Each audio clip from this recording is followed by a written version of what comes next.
Hey mga mamin sir, isang magandang hapon po sa inyong lahat. Meron po tayong new arrival na sewing machine. So ito po ay Brother Brand mga mamin sir.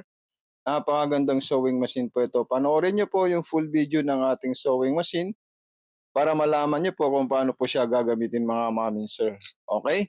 So ayan po, maglalagay po tayo ng sinulid mula sa itaas papunta po sa needle para makita niyo po kung paano po tayo maglalagay ng sinulid.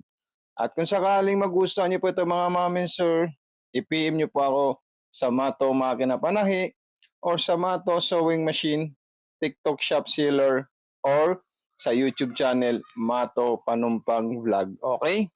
So, pag kayo po interesado dito sa ating sewing machine, mag-message lang po kayo dyan para ma-send po natin sa inyo ulit yung full video tutorial ng ating sewing machine.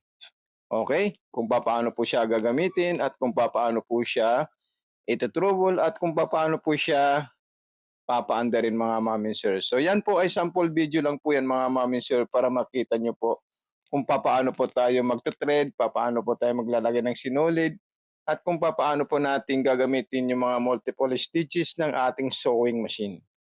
Okay? So hanggang dito lang po mga mamin sir. Maraming maraming salamat po sa inyo. God bless and more power po. Huwag niyo po kakalimutan mag-subscribe sa ating YouTube channel sa Mato Panumpang Vlog. Okay? So maraming maraming salamat po sa inyo. God bless and more power po mga mamin sir.